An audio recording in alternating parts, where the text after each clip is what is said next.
সকালে ঠাকুর ঘরে পুজো দিতে না দিতেই এইদিকে রান্নাঘরের ঘন্টি বেজে যায়। পুজো দিয়েই ঝটপট করে চলে এলাম রান্নাঘরে। কর্তামশাই যাবে ডিউটিতে, তিনি তো অলরেডি স্নানে চলে গেছেন। এরই মধ্যে সকালের খাবারটা আমাকে রেডি করতে হবে, তাই ঝটপট করে এই যে সবজিগুলো কেটে নিচ্ছি। সকালবেলা এত তাড়াতাড়ি কি আর করব, তাই সেদ্ধ ভাতই বসিয়ে দেব। আর আমার কর্তামশাই সেটাই খেতে ভালোবাসে, তাই সবজিপাতি কেটে নিয়ে ডালে চালে একসাথে দিয়ে প্রেসার কুকারে বসিয়ে দিলাম। এবার আমি একটু নিশ্চিন্ত। আর এরই মধ্যে কিন্তু আবার নিজের জন্য 1 কাপ চাও বানিয়ে ফেলেছি। তো চলো এবার নিশ্চিন্ত হয়ে একটু চাটা খাওয়া যাক, আর ওদিকে সকালের ভাতটা হতে থাক। হ্যালো এভরিওয়ান, গুড মর্নিং, শুভ সকাল। আশা করি সবাই ভালো আছো, সুস্থ আছো। সিমের আরেকটি নতুন ব্লগে সবাইকে জানাচ্ছি অনেক অনেক স্বাগত। তো চলো আজকে আরেকটি নতুন ব্লগ তোমাদের সাথে নিয়ে শুরু করছি। তোমরা কিন্তু অবশ্যই আমার সঙ্গে থেকো। আর আজ হচ্ছে মঙ্গলবার, আর এখন বাজে সকাল 11টা বেজে গেছে। আর সকালবেলা তো সেদ্ধ ভাত করলাম, তো কর্তামশাই ভাত খেয়ে বেরোলো, আমারও চা খাওয়া কমপ্লিট। আর মেয়ে পড়ছে, মেয়ের আবার 3টে থেকে পড়া রয়েছে। আর আজকের ওয়েদারটা কিন্তু বেশ ভালো, একদম মেঘলা মেঘলা ওয়েদার। মানে আমার তো মেঘলা ওয়েদার ভীষণ পছন্দ, ভীষণ ভালো লাগে। তো চলো আজকে সারাটা দিন শুরু করা যাক। সকালে চা খাওয়া হয়ে গেছে। সকালবেলায় আমি যে তোমাদের সাথে একটু কথা বলবো তার আর সময় হয়ে ওঠে না। তোমরা তো দেখতেই পেলে সকাল থেকে যে তাড়াহুড়ো থাকে। আমার মনে হয় আমার মতো অনেকের সংসারেই এরকমটা হয়, তাই না? তো যাই হোক, কর্তামশাই খেয়ে দিয়ে বেরিয়ে গেল। এবার আমি একটু নিশ্চিন্ত। এবার আস্তে ধীরে ঘরের কাজকর্ম করব, আর তার সাথে তোমাদের সাথে গল্প আড্ডা তো রয়েছেই। তোমরা শুধু আমার সঙ্গে থেকো। আজকে অনেকগুলো জামা কাপড় ভেজাতে দিব, তো সেই জন্য বিছানার চাদরটা তুলে নিলাম। আর এদিকে ওদিকে খুঁজে দেখছি ধোয়ার জন্য আর কি কি জামা কাপড় রয়েছে, কারণ আমার মেয়ে জামা কাপড় এদিকে ওদিকে রেখে দেবে, ধোয়ার পরে বলবে আমার জামাটা ধুয়ে দিলে না। তো সেই জন্য একটু খুঁজে খুঁজে দেখছি কি কি ধোয়া যায়।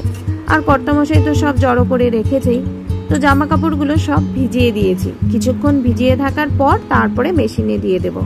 আর এর ফাঁকে ভাবলাম ঘরটা আজকে পরিষ্কার করে নিই। সাধারণত রান্না বান্না করে সব শেষে আমি ঘর ধোয়া ঝাড়পোছ করি, তো যখন যেরকম হয় আর কি। আর এই যে পুতুলটা দেখতে পাচ্ছ, এটা আমার মেয়ের ছোট্টবেলাকার পুতুল। আমার কর্তামশাই নিজে হাতে করে এনে দিয়েছিল আমার মেয়ের জন্য। উনি সাধারণত খুব একটা খেলনাপাতি কিনতো না, যা কেনার আমি কিনতাম, মানে কর্তামশাইকে সঙ্গে নিয়ে। তো এই পুতুলটা উনি নিজে হাতে মেয়ের জন্য নিয়ে এসেছিল, আর এটা আমার মেয়ের খুব পছন্দের পুতুল ছিল। আর এটা দেখতে পাচ্ছ, এটা আমার মামা দিয়েছে। মামা জয়পুরে বেড়াতে গিয়েছিল, ওখান থেকে আমার জন্য এনে দিয়েছে। জিনিসটা আমার খুব পছন্দের, তাই এখানে রেখে দিয়েছি। ভালো লাগছে না? আর এই যে এই জায়গাটা, মানে আমার মেয়ের পড়ার টেবিলের উপরের জায়গাটা, এখানে আমি যতবারই পরিষ্কার করি না কেন, এই যে সব জিনিস এখানে এসে জড়ো হয়ে যায়। যেই নাকি ঘরে ঢোকে সেই হাতের জিনিসটা, যেমন এই যে গাড়ির চাবি, আমার মেয়ের চশমা, তো সবাই এখানে এসেই জিনিসগুলো জড়ো করে রাখে। আর অন্য কাউকে কি বলছি, আমিও তো তাই। এই যে দেখো না, চুলের ক্লিপ, সুতো সব এখানে রেখে দিয়েছি। তো এগুলো এখন ঠিকঠাক করে জায়গা মতো রেখে দিই, আর জায়গাটাকে এখন পরিষ্কার করে নিই। দেখা যাবে একটু পরে আবার সব জিনিস এসে জড়ো হয়ে গেছে, আবার আমাকে ঠিকঠাক করতে হবে। এই তো আমার কাজ। তো ঘর দোয়ার আমার মোটামুটি পরিষ্কার করা হয়ে গেল। এবার যাব রান্নাঘরের দিকে, বেলাও অনেকটা হলো। আর এইদিকে দেখো, আমার রান্নাঘর সব ছড়িয়ে ছিটিয়ে রয়েছে। সকালবেলা খাওয়া দাওয়া হয়েছে, তারপরে যেটুকু সবজিপাতি কেটেছি সব ছড়িয়ে রয়েছে। আর রাত্রে বাসনগুলো মেজে রেখেছিলাম, সেগুলো রাখা হয়নি। এখন সব জিনিস জায়গা মতো রেখে রান্নাঘরটা একটু পরিষ্কার করে তারপর রান্নাবান্না শুরু করব। অগোছালো কোনো কিছুই কিন্তু ভালো লাগে না, না কাজকর্ম, না ঘর দোয়ার, আর না মানুষের জীবন। সব কিছুর মধ্যে একটা গোছ থাকলে বেশ ভালো লাগে, তাই না? কিন্তু সবাই কি সব কিছু সময় মতো গুছিয়ে নিতে পারে? যারা গুছিয়ে নিতে পারে তারা তো ভাগ্যবান। জানি না আমি কতটা কি গুছোতে পারলাম। আমার তো মনে হয় না আমি কিছু গুছিয়ে নিতে পেরেছি। তবে এই রান্নাঘরটা আপাতত একটু গুছিয়ে নিলাম, এই আর কি। রান্নাঘরটা অগোছালো থাকলে একদমই ভালো লাগে না। শুধু রান্নাঘর কেন, ওই যে বললাম, কোনো কিছুই অগোছালো ভালো লাগে না। তো চলো সকালের বাসনপত্র যেগুলো রয়েছে সেগুলো একটু মেজে টেজে পরিষ্কার করে নিই। চারিদিকটা একদম পরিষ্কার করে তারপরে আজকে রান্না বান্না শুরু করা যাবে। আজ মঙ্গলবার, আজকে আমরা নিরামিষ খাওয়া দাওয়া করি, তো রান্না বান্না নিরামিষই হবে। প্রথমে এইদিকে ভাতটা বসিয়ে দিলাম। ভাত আর ডালটা আমি সবার আগে বসিয়ে দিই। ভাত আর ডাল হতে হতে বাকি আজকে কি কি রান্না বান্না হবে সেই সবজিপাতি বলো আর যা কিছুই বলো সব গুছিয়ে নিই এই ফাঁকে। আর নিরামিষ রান্নার দিনে না আমার বড় মুশকিল হয়ে যায়, কি যে রান্না বান্না করব। আর টুকটুক করে মানে অল্প অল্প করে বেশ কিছু পদও হয়ে যায়, তার জন্য সময়ও লাগে অনেক। কিন্তু যত কিছুই করো না কেন, ওই যে আমার মেয়ের একটু নাক ঘুচুনি ব্যাপার, নিরামিষ রান্না এই আর কি। তো চলো আস্তে ধীরে এদিকে রান্না বান্না শুরু করে দিলাম। আর বাইরেটা না একটু মেঘলা মেঘলা করেছে, এতগুলো জামা কাপড় ভিজিয়েছি, ভাবলাম এখন শুকোতে পারলে হয়। গতকাল মানে সোমবার, সেদিনকেও আমরা নিরামিষই খেয়েছি। শ্রাবণ মাস, তাই সোমবারটা আমরা নিরামিষই খাচ্ছি। আবার আজকে মঙ্গলবার, আর 12 মাস আমরা মঙ্গলবারে তো নিরামিষ খাই। তো পরপর দুদিন নিরামিষ দেখে আমার মেয়ের মুডটা একটু অফ। মেয়ে বলছে কবে যে শ্রাবণ মাসটা শেষ হবে, বোঝো কাণ্ড। যাই হোক, গতকাল একটু ডাল ভিজিয়ে রেখেছিলাম, মটর ডাল। আজকে ভাবলাম এই মটর ডালের বড়া করে নিরামিষ তরকারি রান্না করব। বেশ ভালো লাগে কিন্তু আমার মায়ের হাতের এই রান্নাটা আমার যে কি ভালো লাগে, শুধু আমি না আমার মেয়েও। তখন কিন্তু নিরামিষও ও চেটে পুটে খেয়ে নেয়, আমার মায়ের হাতের রান্নাটা এতটাই স্বাদ। তো যাই হোক, এখানে সব রকমের দেখো সবজি কেটে নিয়েছি, যা যা ছিল আর কি ঘরে সব কিছু কেটে একটু জিরে আর তেজপাতা শুকনো লঙ্কা সম্বার দিয়ে সব সবজিগুলো দিয়ে একটু নুন হলুদ দিয়ে নাড়াচাড়া করে একটু স্বাদ মতো মিষ্টি আর কাঁচা লঙ্কা চিড়ে দিয়ে দিলাম। আর সবশেষে দিয়ে দিলাম একটু ধনেপাতা। ধনেপাতার সেন্টটা এত ভালো লাগে এই তরকারিতে কি বলবো। এবার একটু জল দিয়ে একটু ঢাকা চাপা করে রাখবো, খুব সহজেই হয়ে যায় রান্নাটা। আর খেতেও কিন্তু বেশ ভালোই লাগে। নিরামিষের দিনে তোমরা এরকম রান্না করে দেখো, আশা করি ভালোই লাগবে। আর আমার মনে হয় অনেকেই এইভাবে খেয়েছো, তাই না?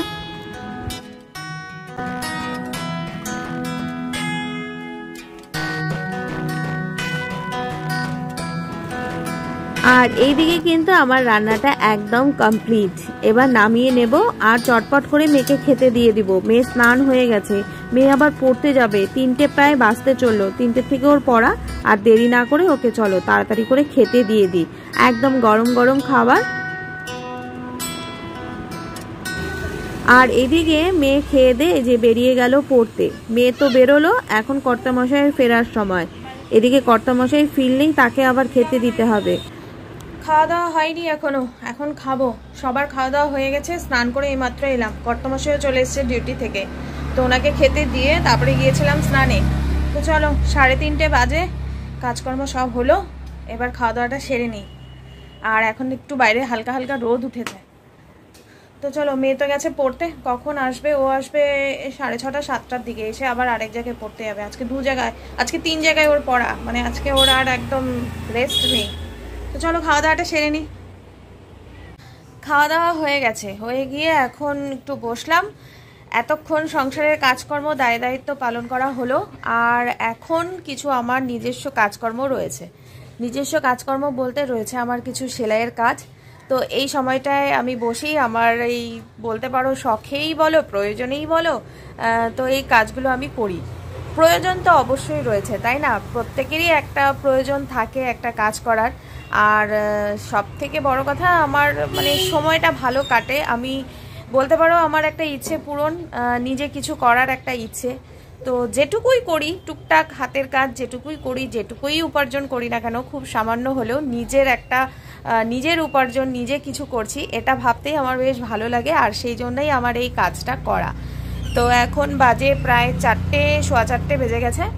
তো এখন বসবো, সেলাইয়ের কিছু কাজকর্ম রয়েছে, তবে আর্জেন্ট কাজ রয়েছে, তো সেগুলো এখনই করব। নাহলে আমি সন্ধ্যের দিকে বসি, সন্ধ্যের পরে এই সেলাইয়ের কাজকর্মগুলো করি। তো চলো সেগুলোই এখন বসে করে ফেলি। কাজ করতে করতে চলে এলাম ছাদে। কাজ করতে করতে হঠাৎ করে মনে পড়লো, ও ছাদে তো অনেক জামা কাপড় রয়েছে। আজকে অনেক জামা কাপড় কাচতে দিয়েছি, মানে সব কেচেছি আর কি। মেশিনে কাচি তো, তাই একবারে অনেকটা জামা কাপড় জড়ো করে তারপরে মেশিনে দেওয়া হয়। তো চলো এখন মেশিনে তো কাঁচা হয়েছে, তবে এই যে মেলতে হয়েছে, এখন এগুলোকে নিয়ে যেতে হবে, ভাঁজ করতে হবে, এটাও কিন্তু বড় কাজ। তো চলো সব জামা কাপড়গুলো তুলে নিই। আর বিকেলটা বেশ ভালো লাগছে, ছাদে এলে মনে হয় কিছুক্ষণ ছাদে দাঁড়াই, একটু এদিক ওদিক সবার সঙ্গে দেখা সাক্ষাৎ করি। এই বিকেলের টাইমে সবাই দেখবে একটু গেটের সামনে আসে, একটু ব্যালকনিতে দাঁড়ায়, ওই ব্যালকনিতে একজন, ওই ব্যালকনিতে একজন, দেখা হলে কি কি হচ্ছে এরকম একটা কথা হয়। এছাড়া তো সবাই সবার সংসারে ব্যস্ত থাকে, তাই না? এই সময়টা একটু সবাই ফাঁকা থাকে, তো সবার সঙ্গে একটু দেখা সাক্ষাৎ হয়, কথাবার্তা হয়।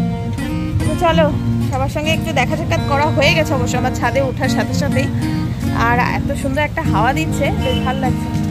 না আর বেশিক্ষণ দাঁড়ানো যাবে না, আবার একটু পরে সন্ধ্যা লেগে যাবে।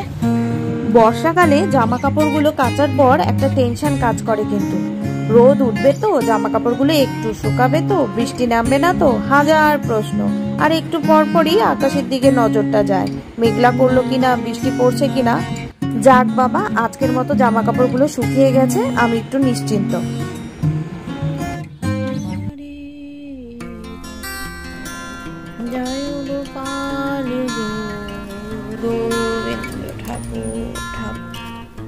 ঠাকুর আরতি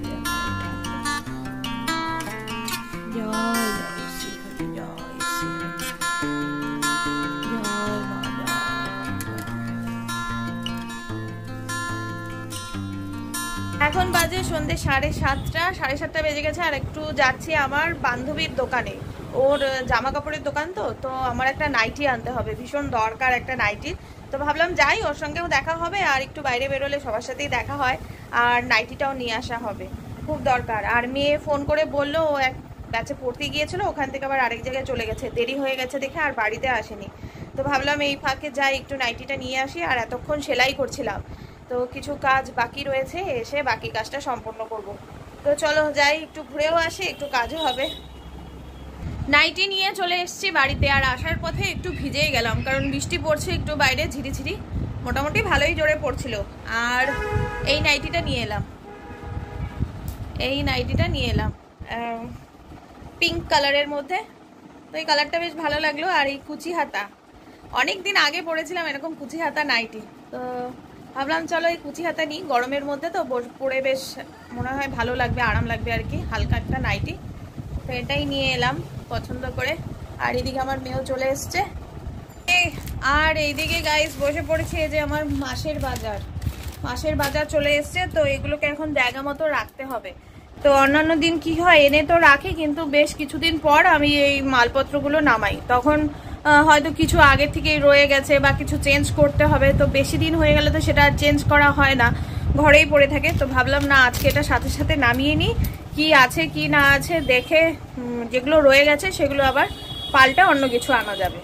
এখানে চলে এসছে বিস্কুট, পাঁপড়, মশলাপাতি এনেছে, চিনি, আরও অনেক কিছুই রয়েছে। চলো একটা একটা করে সব বের করি। চানাচুর, কাজু, কিশমিশ, নকুলদানা, ঠাকুরের এনেছে ভ্যানিশ লাগবে ওনার, নিয়ে এসছে। চলো আরও কিছু মালপত্র রয়েছে, এগুলো আস্তে ধীরে বের করি, তারপরে দেখা যাক আরও কি কি আনবে। পরে আরও জিনিস আছে, ওগুলো আনতে হবে। যে পোস্ত, বাবা পোস্তর যা দাম বন্ধুরা, কিন্তু খেতে তো হবেই, তাই না? আলু পোস্ত, ঝিঙে পোস্ত আমার কর্তামশাই খেতে ভীষণ পছন্দ করে। আর আমরা এখন এই বেশিরভাগ জেকের প্রোডাক্টের মশলাপাতিগুলোই আনে বেশিরভাগ, বেশ ভালোই, কিন্তু মশলাগুলো হলুদেরও কালার বেশ ভালো হয়। এখন আমরা এই জেকে কোম্পানির মশলাটাই খাচ্ছি। তো এই জিনিসগুলো আমার বেশি হয়ে গেছে। ম্যাগি ঘরে অনেক রয়ে গেছে, আবার ম্যাগি ওয়াই এগুলো নিয়ে এসছে, এগুলো সব ফেরত যাবে। যা হয় আমি জানতাম। চা পাতাও রয়ে গেছে, সাবানও রয়ে গেছে, এরকম। চলে এসেছি রান্নাঘরে রাতের খাবার দাবার জোগাড় করতে। আজ যেহেতু নিরামিষ রান্না, তাই আমার মেয়ের হুকুম, রাত্রে উনি রুটি খাবে। ওই নিরামিষ তরকারিটা করেছি না, ওই তরকারি দিয়ে রুটি দিয়ে খেতে ও বেশ ভালোবাসে। আর রাত্রিবেলা রুটিটা হলে ওর বেশ ভালোই হয়। তো ভাবলাম চলো আজকে রুটিটাই করে নিই। না, রোজ যে রুটি করি তা নয়, ওই নিরামিষের দিনে সাধারণত বেশি আমার রাত্রিবেলা রুটিটাই করতে হয়। রুটিটা দিয়ে খেতেও বেশ ভালোবাসে তরকারি, তো সেই জন্য ভাবলাম চলো রুটিটা বানিয়ে নিই। কর্তামশাইও চলে এসছে, রাত বাজে 10:30। আর রুটিটা হয়ে গেলেই তাদেরকে খেতে দিয়ে দেব, গরম গরম খাবার। আর এদিকে খাবার দাবার যা যা ছিল আমার সব কিছু গরম করে একদম রেডি করা হয়ে গেছে। এবার ওদেরকে খেতে দিয়ে দিই। আর এর সাথেই আজকে আমি আমার ব্লগটা এখানেই শেষ করছি। আজকে সারাদিনের কর্মকাণ্ড তোমাদের সাথে শেয়ার করলাম। কেমন লাগলো কমেন্টে অবশ্যই জানিও। ভালো লাগলে একটা লাইক করে দিও আর চ্যানেলটাকে সাবস্ক্রাইব করে আমার পাশে থেকো। দেখা হবে খুব শিগগিরই আরেকটি নতুন ব্লগ নিয়ে। সবাই ভালো থেকো, সুস্থ থেকো, সাবধানে থেকো। আজকের মতো tata, bye bye and good night.